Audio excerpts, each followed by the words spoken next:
Hoje o programa Mulher.com tem o prazer de receber a doutora Mônica Alves, que é oftalmologista, também professora, pesquisadora e embaixadora da TFOS no Brasil, que é a Tear Film and Ocular Surface Society, que é, bom, enfim, entre tantos órgãos aqui internacionais, você é embaixadora deste órgão que tem aí uma referência na sua área de oftalmologia e também do olho seco que está junto. Sim, sim.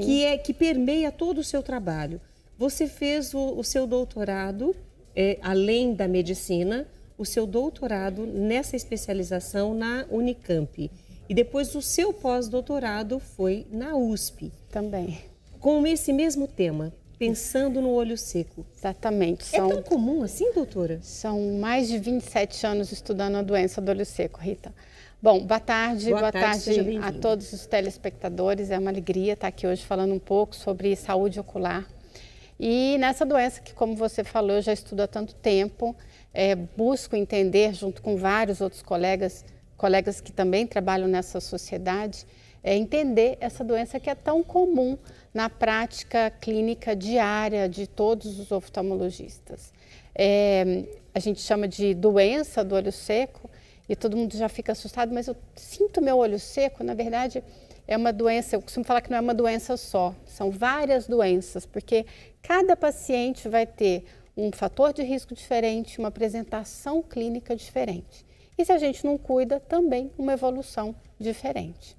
Quando a gente pensa em olho seco, o termo olho seco, a gente pensa o olho seca, a gente não consegue piscar, vai ter que pingar aqueles colírios de lágrima artificial, lubrificante, e como é que vai ser? Mas nem sempre o olho seco é um olho seco realmente, é isso, doutora? Essa é uma ótima primeira pergunta para a gente falar dessa doença. A gente define como doença do olho seco, ela está associada a vários fatores de risco, mas a superfície dos nossos olhos é um dos tecidos mais sensíveis que a gente tem no corpo, mais inervações a gente tem na córnea e na superfície dos nossos olhos. Então essa superfície precisa estar muito protegida e quem faz isso é a lágrima. Então em fases iniciais da doença, sempre que o paciente começa a ter um desequilíbrio entre os componentes da lágrima, um reflexo que a gente tem é lacrimejar mais. Então, em fases iniciais da doença, o sintoma pode não ser um ressecamento ocular e sim um lacrimejamento, uma lágrima que fica escorrendo pela face do paciente o tempo todo. E aí acaba sendo até um pouco estranho, porque o paciente chega no consultório e fala, eu tô vindo aqui porque eu tô lacrimejando muito. Eu tô com o olho molhado e não seco. Tô com o olho seco. molhado. Aí você examina, vê que a lágrima está instável, que o olho já está inflamado por causa dessa instabilidade da lágrima e fala para o paciente, olha, você tem a doença do olho seco. Ele fala, não, doutora, a senhora não entendeu o meu caso. Meu olho não está seco, meu olho está molhado demais, estou com muito lacrimejamento. Então, este é só um dos sintomas que a gente tem nessa condição que é tão comum. A lista, Rita, é enorme. Além do lacrimejamento, que é um lacrimejamento reflexo, a gente tem irritação, sensação de areia nos olhos, os olhos ficam vermelhos, a visão flutua. Esse é um outro fator bastante interessante da gente entender e discutir e falar muito para os pacientes, que flutuar a visão, eu estou enxergando e de repente não estou enxergando, aí eu pisco, a minha visão melhora, isso não é grau, isso não é catarata, isso não é doença da retina. Isso é uma flutuação da visão, porque a lágrima não está sendo formada e distribuída de forma adequada na frente dos nossos olhos, na frente das nossas córneas. Esse olho com lacrimejamento já é um início, então, da doença? Sim, é um início da doença, é um dos aspectos iniciais da doença e é um momento dessa doença que a gente tem mecanismos compensatórios. A superfície dos nossos olhos, principalmente as nossas córneas, que é essa parte transparente na frente da parte colorida do olho, a córnea é uma lente muito potente, uma lente com mais de 40 graus. Então ela precisa ser lubrificada e umidificada e nutrida o tempo todo. E são as nossas lágrimas que fazem isso. Então, cada vez que a gente pisca, a gente renova essa película de lágrima que tem que estar na frente dos nossos olhos. Então, se eu não tenho uma composição adequada para as lágrimas, o paciente pisca, a lágrima evapora, resseca, a superfície da córnea resseca e a visão embaça. Aí ele pisca de novo ou pinga um colírio e a visão volta. Então, é muito frequente o paciente buscar o oftalmologista porque está com a visão embaçada e a gente vai fazer diagnóstico, e o diagnóstico é olho seco, e a gente precisa cuidar desse olho seco antes, inclusive, de medir o grau dos óculos. E tem riscos para quem não cuida desse olho seco? Quem acha, não, deixa para depois, não é olho seco e vai protelando. O principal risco, a principal ameaça é a gente ter uma qualidade de vida que é ruim. Porque quando a gente pisca e não sente os olhos, quer dizer que a superfície está bem lubrificada, que a córnea está protegida. Se a gente pisca e arde, queima, irrita, coça, arranha. Fica vermelho, arranha, eu tenho sensação de que tem areia nos meus olhos. Isso não pode ser normal. Essa superfície tem que estar confortável, a gente tem que piscar e não tem que sentir os olhos, a gente tem que enxergar nitidamente. E é muito importante que a lágrima esteja bem formada e sendo renovada a cada mecanismo de piscar. Mas quando ela fala, o paciente, quando chega, o paciente relata, a gente orienta o paciente, na verdade, o paciente é o todo que vai ao consultório com o mesmo problema. Mas a doutora nos passou uma informação e vale a pena nós lembrarmos aqui, principalmente porque nós estamos, ainda ontem foi o Dia Internacional da Mulher. Parabéns a você, mulher, que está sempre comigo. Tem uma lista já aqui no nosso chat, daqui a pouco eu falo o nome de vocês. Mas também, doutora, parabéns pelo seu dia, parabéns pelo Dia da Mulher. E eu aceito. Gosto de ser mulher, gosto de ser mãe, gosto de ser amiga. Mas nas mulheres é mais recorrente, acontece muito mais vezes o olho seco na mulher do que no homem? Muito mais, quase 3 vezes mais frequente em homens do que em mulheres. E por que isso acontece? Porque para que a gente tenha uma produção adequada de lágrimas, e só para vocês entenderem, a lágrima da gente não é só água. Tem que ter um componente aquoso, que é lágrima, vitamina, fatores de proteção, fatores imunológicos. Tem um componente lipídico, tem que ter gordura na nossa lágrima. Essa gordura é produzida em pequenas glândulas que ficam na borda da pálpebra. A fração aquosa é produzida na glândula lacrimal, que fica dentro desse ossinho aqui. E cada vez que a gente pisca, esses componentes se misturam, se equilibram e a gordura não deixa a água evaporar. Olha que coisa mais linda, né? Essa composição que é tão completa e tão complexa. Todos os componentes, as glândulas que produzem esses componentes, sofrem influências hormonais. E nós temos muitas influências hormonais ao longo de toda a nossa vida, nós mulheres. Então, desde a menarca até as condições relacionadas à gravidez, os nossos hormônios sobem e descem e se alteram. E depois na fase da perimenopausa, na menopausa e na pós-menopausa. Então, essas variações hormonais, elas vão repercutir na composição da lágrima. E é por isso que mulheres têm mais sinais e sintomas de olho seco do que homens. Esse é um dos fatores. Quando a gente fala de hábitos de vida, tem vários outros fatores que também contribuem para o olho ficar seco. Quer dizer, os hormônios podem estar equilibrados, normais, mas outros fatores podem gerar também? Alguns fatores que também são muito mais relacionados ao sexo feminino. Então, a gente tem, por exemplo, algumas doenças sistêmicas, como, por exemplo, as doenças reumatológicas, que são 10 vezes mais frequentes em mulheres. E a manifestação mais comum dessas doenças no olho é o olho ficar mais seco. A gente tem alguns medicamentos que a gente toma e que também é mais frequente o uso em mulheres, que também podem desencadear a doença do olho seco. Antidepressivos, ansiolíticos, anticoncepcionais orais. As mulheres fazem mais procedimentos e cirurgias, as oculares principalmente, elas também são um fator de risco para olho seco. Então, são várias outras condições que contribuem para essa prevalência maior em mulheres do que em homens. E quando nós pensamos nesse olho seco que não é tão seco, mas está lacrimejando, está tudo em ordem, eu pisquei, já voltou a visão, não tive problema. E nós falamos sobre protelar. Mas além de protelar, muitas pessoas, e tem colírios que têm acesso fácil, muitas pessoas costumam, meu olho está ardendo, eu vou comprar um colírio. E compra NXY, porque tem a facilidade de comprar nas farmácias. O uso indevido, não autorizado pelo médico, o uso desses colírios pode trazer de prejuízo para estas pessoas que estão já com problema do olho seco e não sabem? Esse é um outro aspecto muito importante da gente discutir aqui. Quando a gente entra numa farmácia, tem gôndolas e gôndolas com colírios e com formulações para a gente pingar nos olhos. Para nós, médicos, todo colírio é um medicamento. Então, existem colírios, por exemplo, que clareiam o olho, que dão essa sensação de que meu olho está vermelho, eu pinguei o colírio e clareou o meu olho. Esses colírios, eles não tratam nada, eles só fazem os vasinhos ficarem mais retraídos e o olho ficar mais claro.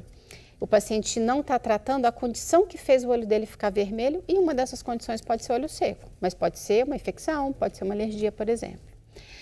Dentro dos lubrificantes, a gente tem vários princípios ativos, então nenhum lubrificante é igual ao outro. Então, se eu já falei que a gente tem água e óleo na composição da lágrima, se a lágrima está com uma deficiência de óleo, eu tenho que repor o óleo da lágrima. Se ela está com uma deficiência de água, eu tenho que fazer uma reposição aquosa. Se eu faço o contrário, eu vou acabar diluindo mais aquele componente que está faltando e eu não vou resolver o sintoma do meu paciente.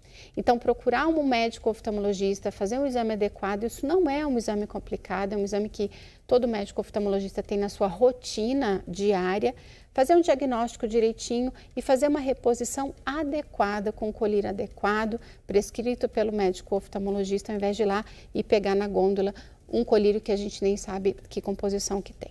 E hoje não precisa nem encostar no balcão da farmácia, nas próprias Exato, na gôndola do lado de fora. No caixa você já vê aqueles colírios lá, você fala, ai, olha, eu vou levar.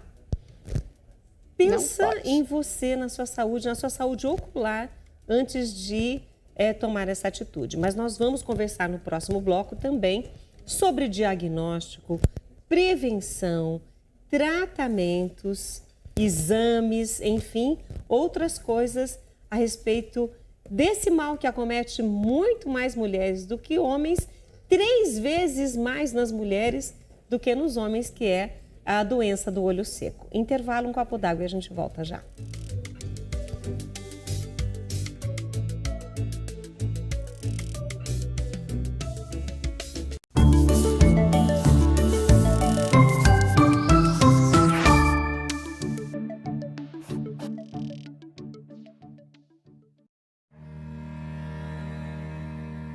Meu Jesus crucificado e dilacerado, as tuas penas aumentam sempre cada vez mais.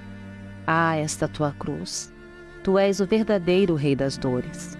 No meio de tantas penas, nenhuma alma te passa despercebida.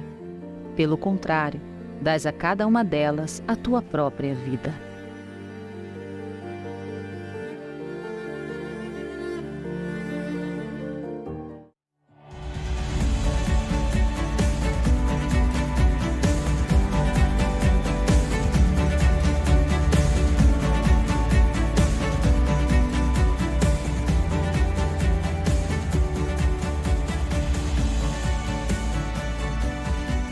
Servir Brasil.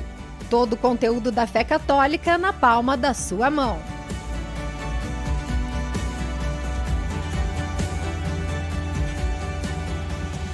Servir Brasil. A fé onde você estiver. Baixe agora no seu celular. Disponível para Android e iOS.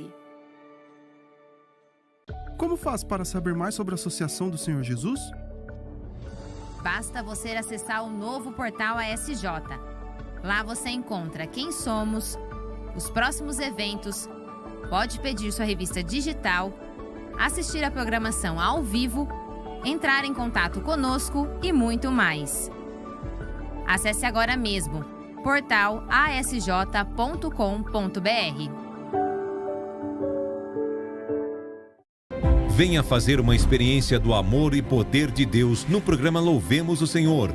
Um domingo abençoado com celebração da Santa Missa às 9 da manhã e às 4 da tarde. Sempre com sacerdotes disponíveis para confissões e aconselhamentos. Pregações carismáticas, oração pelo batismo no Espírito Santo com imposição de mãos. Um dia de muita unção e louvor. Adoração ao Santíssimo Sacramento, onde diante de Jesus realmente presente, rezamos por suas intenções, por curas de doenças físicas, emocionais e espirituais, pela quebra de maldições, pelos desempregados e restauração das famílias. Santo Agostinho dizia: tenho medo da graça que passa sem que eu a perceba. Então não deixe a graça passar. Prepare sua caravana, traga a sua família e venha viver uma experiência com Deus no programa Louvemos o Senhor. Pois disse Jesus: onde 2 ou 3 estiverem reunidos em meu nome, ali estou eu no meio deles. E tudo o que pedirdes com fé em oração, vós o recebereis. Louvemos o Senhor.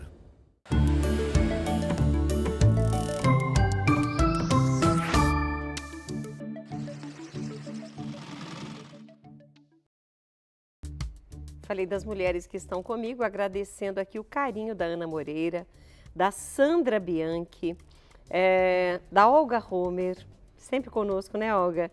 A Eliana Araújo, eu falei para a Ágata, viu, Eliana, que você mandou mensagem. Eu não tinha lido no ar quando eu estava lá com ela, mas eu falei. A Severina Maria, sempre chegando e fala, cheguei, obrigada, viu, querida? A Bernadette Lourdes Lopes, lá de Paulínia, também sempre conosco, tem um olhinho delicado, né, querida? Já contou para nós tantas coisas. Maria da Conceição Alves, desejando para nós boa tarde. Doraci Fantin, junto conosco. Mulheres maravilhosas, incríveis, que hoje estão aprendendo um pouquinho mais sobre o seu olho e olho seco. E aí a gente já entendeu um pouco que as mulheres, o porquê das mulheres terem muito mais esse tipo de doença do que os homens. Então, o hormônio faz toda a diferença.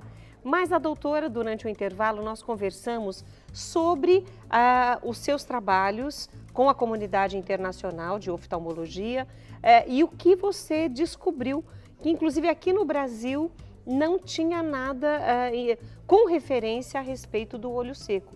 E você comandou aí essa pesquisa também. Sim, você citou a TEAR, Film Ocular Surface Society, é uma sociedade internacional que estuda a doença do olho seco e as alterações da lágrima.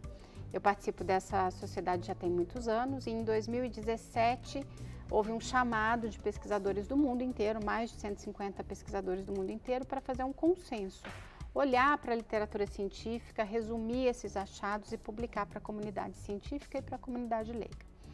E eu participei de um dos comitês, que era o Comitê de Epidemiologia, que tinha como objetivo entender os números de prevalência, né? O que tanto de pacientes em diversas regiões do mundo tem olho seco. E na nossa primeira reunião desse consenso, a coordenadora publicou um mapa mundi e ela foi pontuando cada estudo epidemiológico que já tinha sido feito ao longo dos anos anteriores. E eu olhei naquele mapa e não tinha nenhum pontinho, nenhum número sobre os nossos dados aqui no Brasil. E eu voltei para o Brasil e falei, bom, a gente precisa, eu estou na Unicamp, a gente precisa fazer um estudo epidemiológico. E nós fizemos esse estudo, que incluiu mais de 3.000 pacientes, que a gente enviava questionários sobre sintomas de olho seco para pacientes de diversos estados e a gente chegou a esse número. Então, nesse estudo, com mais de 3.000 pacientes acima de 40 anos, que eram normalmente os critérios utilizados nos estudos populacionais, nós chegamos a um número de 12,8 na população geral. Em cada estado, por conta de condições climáticas e socioeconômicas, a gente tinha números diferentes, um pouquinho diferentes, mas uma média no Brasil de 12,8. Esse estudo foi publicado numa revista internacional em 2018, colocamos o primeiro pontinho lá de dados no nosso país. Em 2020, a gente replicou esse estudo numa população mais jovem, em estudantes universitários da Unicamp e da Escola Paulista, mais de 2.000 participantes também, e surpreendentemente o número foi mais alto, a gente chegou a quase 23% de prevalência nessa população. Os fatores de risco a gente estudou nos dois momentos, eles são diferentes. Na população mais jovem a gente tem como fator de risco menos de 6 horas de sono, mais de 8 horas de tela e algumas medicações como antidepressivos e medicamentos para tratar a acne. E nessa população acima de 40 anos a gente tem menopausa, outros medicamentos, doenças sistêmicas e assim por diante. Então, foram dois estudos bastante importantes que a gente fez na Unicamp em parceria com outras universidades e que a gente conseguiu entender esses números e que são números realmente bastante relevantes. Quer dizer, o que se pensava que com o envelhecimento o olho seco seria um fator por conta dos hormônios e etc., ambiente e tudo aquilo que as pessoas estavam vivendo acima dos 40 anos, foi uma grande surpresa por ser uma porcentagem ainda maior nos jovens. E existem outros fatores que a gente tem estudado mais recentemente e cada vez mais. Alguns aspectos relacionados à nutrição, o que a gente come, a alimentação que a gente tem. A gente bebe pouca água, a gente come comidas que não têm gorduras boas, que não são saudáveis, e tudo isso vai ter reflexo, obviamente, na saúde dos nossos olhos. Em relação ao uso de cosméticos, então isso também a gente coloca inúmeras maquiagens, cosméticos em torno dos nossos olhos e muito próximo a eles, e obviamente que isso vai ter uma interferência na saúde ocular também. Então, existem várias condições que são hábitos de vida que a gente faz cada vez mais e cada vez mais cedo, cada vez mais jovens, e que vão interferir ao longo da nossa vida e trazer um risco maior de ter a doença do olho seco. Vários médicos sentaram aqui e uma das coisas que falaram a respeito da vitamina D. Que as pessoas ficam muito dentro dos escritórios, muito dentro de suas casas, muito dentro de seus carros, não pegam sol e ficam no ar-condicionado. E uma das coisas que as pessoas reclamam, quem fica muito exposto no ar-condicionado, é também essa sensação de secar o olho, tem que ficar piscando, às vezes vai lá, lava o rosto. O ar-condicionado também influencia? Tem uma combinação que a gente está cada vez mais incorporado no nosso dia a dia, que é ar-condicionado e tela. O ar-condicionado, ele faz a lágrima evaporar mais rápido. Se você fica na frente do ar-condicionado, alguns segundos você já vai sentir desconforto. E quando a gente está na frente de uma tela, a gente abre mais os olhos e a gente pisca menos. Automaticamente a gente diminui o reflexo de piscar. Então a superfície vai ficar mais exposta e a lágrima vai evaporar mais. Então essa conjunção, estar em um ambiente com ar-condicionado, em frente a uma tela onde eu abro mais o olho e pisco menos, é uma conjunção que não é boa para a saúde dos nossos olhos e que vai desencadear sintoma de olho seco. É o que a gente vê nesses jovens, muito comum, exatamente com essa associação. Dorme pouco, fica muito tempo na frente de uma tela, e quando eu falo tela, eu não estou falando só de computador. Estou falando de tablet, estou falando de celular, porque são atividades que exigem a nossa atenção. Então, automaticamente, a gente abre o olho e pisca menos. E hoje é difícil ver um jovem sem segurar essa caixinha aqui. Como diz minha mãe, essa caixinha aqui, ela está conosco em todos os lugares que nós vamos. Mas se nós adultos já temos esse hábito, imagine para os jovens. Tudo que eles fazem por aqui. Né? Tudo. Então, é o tempo todo com a tela. E doutora, muitas pessoas se preocupavam com a televisão, por causa de ondas, por causa da luz, mas as telas do celular, do tablet, do computador, são muito piores, porque a gente fica muito mais próximo. Sim. E o uso é muito frequente, por muitas horas. Hoje a gente tem de bebês a idosos usando uma tela de celular muitas horas por dia, né? Está completamente incorporado nas nossas rotinas. Interfere em várias coisas, nisso que eu falei agora, de piscar menos, de abrir mais o olho, mas interfere também na qualidade do sono. Porque a gente tem um estímulo da luz branca, né, diminuindo aquela famosa higiene do sono que a gente tem que fazer antes de dormir. Então, você fica horas na frente da tela e você fala, agora eu vou dormir. Deixa o celular e não vem o sono. Bem do lado ainda. Porque é muito ainda. estímulo, né? Então, são vários fatores e esses fatores estão cada vez mais conectados. Então, sono, alimentação, exposição ambiental, o seu estilo de vida, os medicamentos que você toma, os procedimentos que você faz, o que você pinga no seu olho, tudo isso está muito conectado. E a gente tem que prestar atenção cada vez mais. E nós temos duas imagens que nós vamos mostrar para você de casa e a doutora vai comentar sobre elas. E eu vou pedir às meninas e meninos do nosso switcher, da nossa equipe, que disponibilizem para você na sua tela. Vamos ver.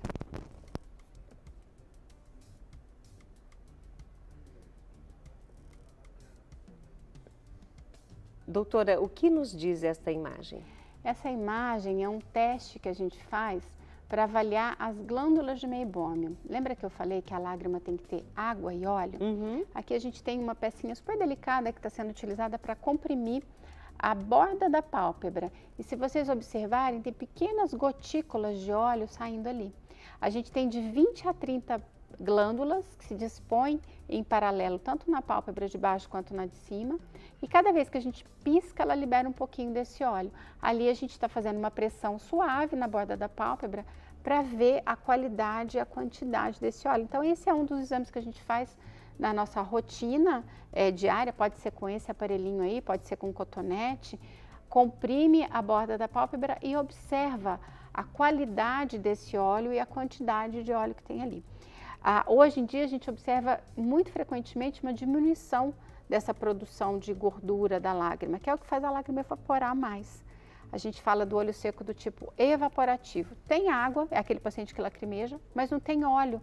Esse óleo não segura a lágrima, não distribui essa lágrima de forma adequada na superfície e o paciente começa a ter sintoma. Quando eu dei uma olhadinha na imagem que nós mostramos, eu me lembrei que as mulheres, inclusive eu, têm o hábito de passar o lápis bem por cima daquela parte onde é liberado esse óleo que vai equilibrar a lágrima. Com a sua explicação ficou mais fácil. Mas nós passamos. Esse lápis, ele obstrui? Obstrui. Isso é uma coisa que assim, eu sempre deixo uma horinha, um minutinho do final da minha consulta, quando é uma mulher, e quando eu vejo o jeito que ela faz a maquiagem, para explicar. Então, doutora, então não posso mais usar lápis, não é isso? Eu adoro lápis, realço os meus olhos, realço o meu olhar, não posso mais usar? Pode, mas ao invés de abaixar a pálpebra e passar exatamente na saída dessas glândulas, a composição de um lápis é cera. Então, eu estou entupindo mesmo a saída dessas glândulas.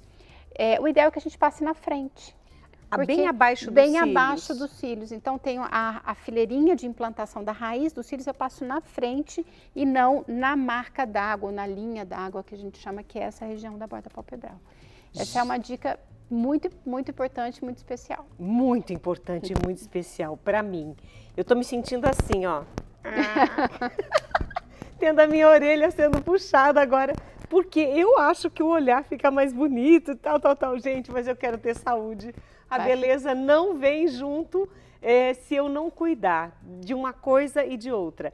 Então, agora vocês vão ver o meu olhar um pouquinho mais diferente, porque eu vou tomar um cuidado para não obstruir esses furinhos que vão liberar esse óleo colocado aqui pela doutora como fundamental para que a lágrima ela continue lubrificando o nosso olho e assim a gente vai deixando para mais tarde,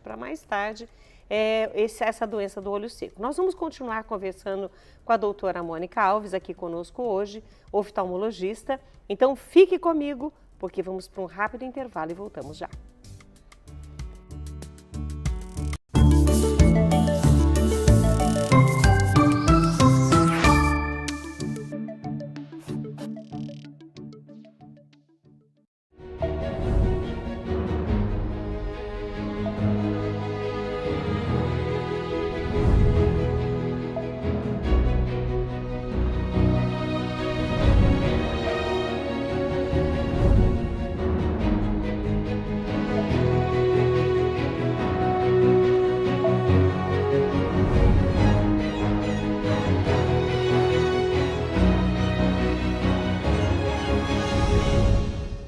Como faz para saber mais sobre a Associação do Senhor Jesus?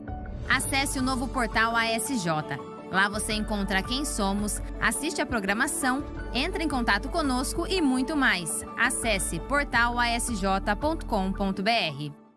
Na Santa Missa recebemos a comunhão, o corpo e sangue de nosso Senhor Jesus Cristo, alimento de vida eterna. Participe presencialmente conosco da Santa Missa na sede da Associação do Senhor Jesus, em Valinhos, São Paulo, de segunda a sábado às 7h30 da manhã e às 11h15, de sexta e sábado às 7h30 da noite e aos domingos às 4h da tarde. Venha viver conosco esse momento de graças.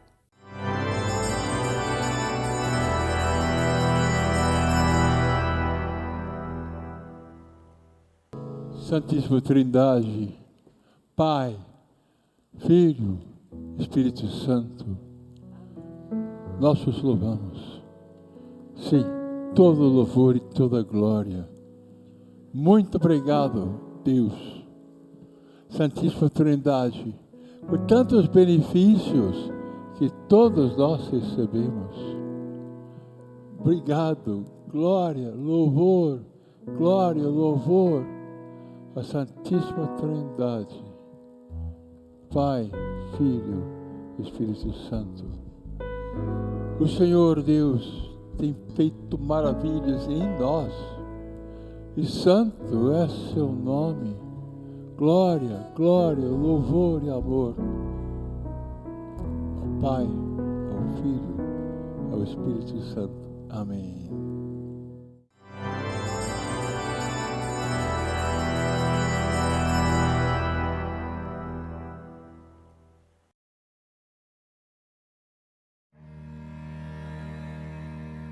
Meu Jesus crucificado e dilacerado, as tuas penas aumentam sempre cada vez mais. Ah, esta tua cruz! Tu és o verdadeiro Rei das dores. No meio de tantas penas, nenhuma alma te passa despercebida. Pelo contrário, dás a cada uma delas a tua própria vida.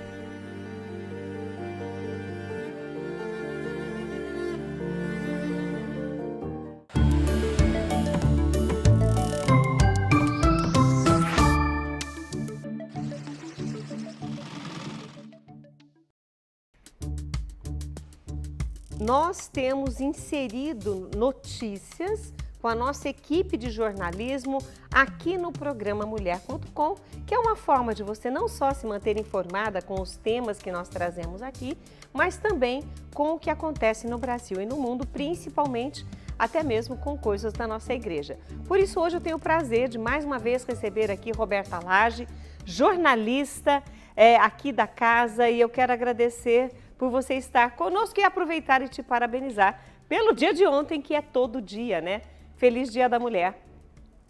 Boa tarde, Rita. Boa tarde a doutora Mônica e a todos que acompanham Mulher.com. E a gente espera que nos próximos anos tenhamos realmente um feliz Dia das Mulheres. No Brasil todo, ontem nós tivemos várias manifestações para o fim da violência, para o fim dos feminicídios, porque realmente em 2025, segundo uma pesquisa, foi o ano com maior índice de violência contra a mulher dos últimos 10 anos. Isso é muito grave. Mas o alerta de hoje é sobre saúde, Rita. Março traz um alerta para a prevenção do câncer do colo de útero, né? Que é um dos 3 mais que acontecem, mais recorrentes nas mulheres do Brasil. Olha só para alguns dados. O Instituto Nacional do Câncer estima que 19 mil casos podem surgir só neste ano. No início, a doença não costuma apresentar sintomas, são sintomas silenciosos. Por isso que o diagnóstico é muito importante. E isso a gente sempre recomenda aqui. A mulher precisa estar com os exames em dia, sempre com acompanhamento médico, e também o exame principal para esse caso é o Papa Nicolau, que deve ser iniciado aos 25 anos e deve seguir até os 64 anos. E se o diagnóstico for feito logo no início, são altas as chances de cura desse câncer. Então essa é a boa notícia também, e fica o alerta para o seu público. Rita, é com você. Muito obrigada, viu, Roberta? E a gente se preocupa sempre com a campanha de outubro por conta do câncer de mama, mas foi bom você ter trazido isso para nós, porque a gente dá essa boa notícia, mas também como alerta e conscientização. Muito obrigada, Deus abençoe você. E nós vamos continuar aqui no programa Mulher.com falando sobre o olho seco. Nós temos o prazer de receber a doutora Mônica Alves aqui conosco, oftalmologista, especialista nesta área, concentrou suas pesquisas, trazendo para nós hoje dados importantes para que a gente entenda como funciona na população, que antes eram só os mais velhos, como parte do envelhecimento, mas agora nós sabemos que os jovens precisam também se cuidar, porque essa doença do olho seco pode atingir os jovens também. Aqui com a doutora Mônica, nós vamos falar, né, sobre o diagnóstico, de forma que a gente também faça uma recapitulação de tudo que falamos nos blocos anteriores, doutora. Como é feito esse diagnóstico? Bom, para fazer diagnóstico de olho seco, a gente tem de diretrizes dos consensos de diagnóstico e tratamento que a gente precisa de sintomas, então o paciente tem que ter algum sintoma de olho seco. Existem vários questionários que são ferramentas para a gente quantificar esses sintomas, então eu costumo deixar na sala de espera do meu consultório esses questionários e o paciente já vai respondendo e quantificando os sintomas dele antes de entrar na consulta. E se eu tenho sintoma e pelo menos um teste alterado, e são testes vários que a gente vai fazer, aquele que a gente viu na figura anterior, mas são avaliações que a gente faz na nossa rotina. Existem equipamentos mais tecnológicos que fazem outros tipos de medida, mas qualquer oftalmologista no seu consultório consegue quantificar sintomas, perguntar para o paciente sobre sintomas, olhar para a superfície e ver se a lágrima está instável, se tem pouca lágrima, se essa superfície está inflamada por causa do ressecamento, se as glândulas que produzem esse olhinho da lágrima estão funcionando ou não, e com essa informação fechar o diagnóstico. Um outro aspecto importante no diagnóstico é rastrear os fatores de risco, porque isso é importante para a gente triar, para a gente fazer diagnóstico, e alguns desses fatores, eles são também formas de tratar, porque existem fatores de risco que eu posso diminuir ou alterar para esse paciente. Outros não são modificáveis, como por exemplo, a idade e o sexo feminino, não posso modificar. Eu tenho que entender que aquele grupo de pessoas vai ter uma prevalência maior e aquilo é um fator de risco não modificável. Mas algumas medicações, por exemplo, eu posso tentar ver se esse paciente pode suspender, algumas alterações, fatores de exposição ambiental eu posso amenizar. O uso de telas, por exemplo, a gente orientar o paciente, ao invés de colocar a tela muito aqui na frente, colocar mais para baixo, porque aí parte da pálpebra já protege dessa evaporação. Então, pelo menos metade do olho do olho já fica protegido. Então, entender os fatores de risco, fazer os testes, ver se o paciente tem sintoma, aí eu tenho um diagnóstico. E aí, dependendo de como é a apresentação clínica, essa doença vai ser leve, moderada ou grave, vai ter inflamação de superfície ou não, e qual componente da lágrima que eu preciso repor. Eu gostaria de lembrar quais são esses sintomas que nós falamos no primeiro bloco, para ninguém esquecer. Um lacrimejamento, irritação, ardência, sensibilidade à luz, coceira, lacrimejamento, reflexo, lembrando que nem todos os pacientes vão ter esse mecanismo e vão ter essa apresentação clínica, ela pode acontecer ou não, e normalmente quando ela acontece é em fases mais iniciais da doença, quando a gente tem mecanismos de proteção e de compensação. Olho vermelho é o principal sintoma, e olho vermelho é sintoma de várias outras condições. Conjuntivites infecciosas, conjuntivites alérgicas, algum produto químico, alguma coisa que irritou o olho, isso já tem um sintoma de olho vermelho. Então, a lista de sintomas ela é grande, não só esses sintomas irritativos, como aqueles que vão traduzir para a gente que aquele olho está inflamado, quanto alterações de flutuação da visão. Então, às vezes, o paciente está no meio do exame de grau e se a gente fica mudando as lentes, perguntando se melhorou ou piorou, e às vezes a gente nem mudou, ele fala, nossa, agora melhorou. E aí você vai ver simplesmente ele piscou. Então, a flutuação visual também é um sintoma. Agora, existe tratamento para o olho seco? Já pensamos no diagnóstico e é claro, eu posso reforçar, doutora, nós falamos em um determinado momento, depois você pode ouvir novamente, toda a nossa conversa vai ficar disponível no nosso canal, @programamulher.com. Seria muito interessante que você ouvisse cada uma das palavras, cada uma das orientações e explanações da doutora Mônica Alves, mas é importante que a gente entenda também que precisamos cuidar. Sentiu qualquer um desses sintomas, deve procurar um médico e não se automedique. Exato. Deve procurar um oftalmologista ou conversar no seu exame de rotina. Idealmente, nós devemos ir a um oftalmologista uma vez por ano, porque existem exames de rotina, medir a pressão do olho, checar o grau dos óculos, por exemplo. Então, existem exames que a gente já faz na rotina e se você está com um sintoma que pode estar associado à doença do olho seco, falar para o seu médico, olha, eu estou sentindo que meu olho não está mais tão confortável, fica vermelho no final do dia, eu tenho intolerância quando eu vou no shopping e o ar-condicionado está muito alto, então eu começo a ler e a visão flutua. Todos esses são sintomas de olho seco e uma vez que o paciente entende esse sintoma, ele reporta para o médico e ele vai fazer uma busca nos exames clínicos para fazer o diagnóstico da doença. A partir do diagnóstico, o tratamento vai de acordo com esse retorno do próprio paciente e a avaliação do médico. Exato. A gente tem várias formas de manifestação clínica, é aquilo que eu falei no começo. A doença do olho seco não é uma doença só, cada paciente tem uma apresentação clínica diferente, um sintoma diferente, um fator de risco diferente. Então, a gente precisa ter esse olhar bem individualizado para cada um. Depois que a gente faz esse diagnóstico, eu tenho que entender, primeiro, qual o componente da lágrima que eu preciso repor, e existem colírios, formulações com óleo, formulações com água, formulações mais viscosas. Para cada paciente a gente tem uma formulação diferente. A outra coisa que é um mecanismo muito importante na doença é que imagina você que eu tenho que piscar e cada vez que eu pisco eu não tenho a lágrima protegendo a minha superfície. Esse atrito, como na pele, se eu ficar o dia inteiro esfregando a minha pele, eu vou ficar com a pele machucada e inflamada. O olho é a mesma coisa. Então, quando o olho está vermelho, isso significa, é quase igual à inflamação. Então, eu preciso tratar essa inflamação também, porque senão eu vou ficar repondo a lágrima e não estou tratando uma superfície que já está inflamada. Então, os anti-inflamatórios, eles têm um momento e uma indicação precisa, dependendo da apresentação clínica que aquele paciente tem. Doutora, eu não sei se você não falou, se eu não prestei atenção, coceira pode ser também? Não? Pode. Na verdade, tem muita gente que tem alergias e fala, não, mas é da alergia. Duas coisas que andam muito juntas. Pra gente, pro oftalmologista, quando o paciente fala, meu olho está coçando, eu tenho que pensar em conjuntivite alérgica, que é muito mais comum em criança do que em adulto e do que nos idosos.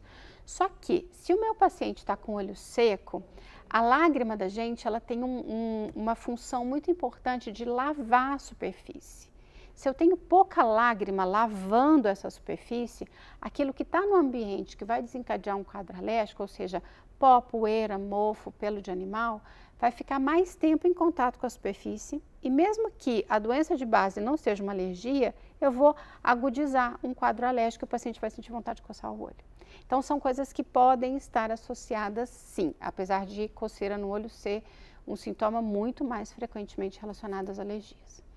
Doutora, nós estamos finalizando aqui a nossa conversa. Gostaria de fazer ou recapitular algo, acrescentar algo à nossa conversa de hoje?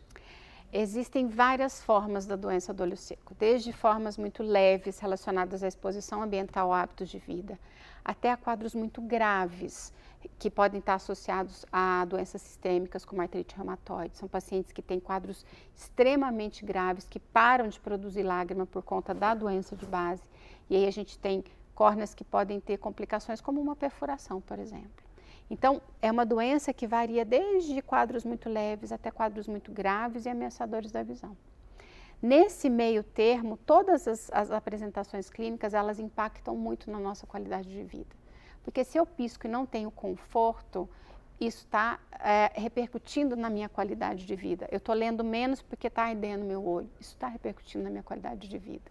Então, a doença do olho seco, ela tem muito impacto na qualidade de vida e a gente precisa estar atento, porque fazer diagnóstico, identificar a medicação correta para o seu tipo de olho seco, fazer um tratamento, te garante ter qualidade de vida, ter qualidade de visão, piscar e ter conforto. E algumas profissões podem estar mais propensas, inclusive não só as mulheres, mas a própria profissão que nós falamos do exposição ao ar-condicionado. E tem muitos motoristas. Olha o risco, se aquela visão ficar turva, flutuando, o olho seco, ele vai ter que piscar mais vezes, ele pode deixar de prestar atenção, causar um acidente por algo que, se cuidado, se tratado, vai evitar tudo isso. Eu costumo falar uma frase que é meio impactante para os meus pacientes quando eu faço diagnóstico, que é assim, olho seco não tem cura, mas tem controle, e tem ótimo controle. A gente tem várias formulações de colírio que vão atender a cada momento e a cada paciente. Tem ótimas opções de tratamento anti-inflamatório, a gente tem inclusive muita tecnologia tecnologia hoje para estimular essas glândulas, fazer aplicações de luz pulsada, vários equipamentos que a gente faz para estimular essas glândulas. Então, desde um colírio até a alta tecnologia, a gente abre mão, a gente tem a mão para poder tratar esses pacientes, para que eles fiquem com conforto e que a qualidade, a saúde ocular seja garantida. Nós falamos sobre a doença, desde o grau mais leve até as outras complicações, mas existe forma de prevenir, doutora?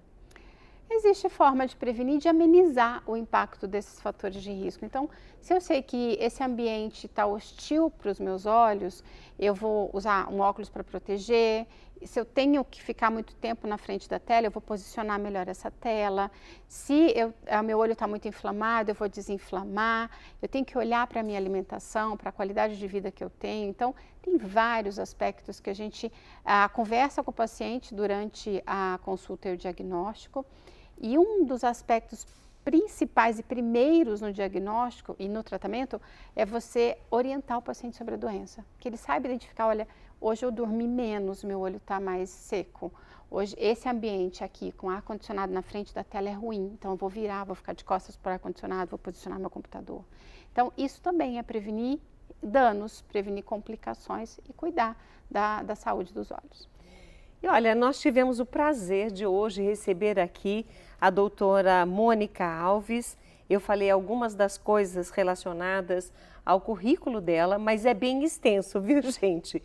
Não só aqui no Brasil, mas também na comunidade internacional de oftalmologia, muitos trabalhos, em conjunto com outros pesquisadores, com outros cientistas, com outros profissionais da área, ela vem trazendo para os seus pacientes uma qualidade de vida incrível e dando números, resultados, orientações, que é o que ela fez hoje aqui. A gente tem o coração grato pela sua presença conosco. Muito obrigada por estar aqui. Muito obrigada pela oportunidade. É muito importante ter esses lugares para a gente falar e orientar os pacientes e educar a população.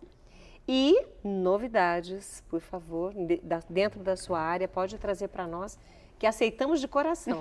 Estou à disposição. Muito obrigada. Nós ficamos por aqui agradecendo a você o seu carinho. Obrigada por estar conosco aqui na Século XXI, na Mulher.com. Um beijo grande para vocês.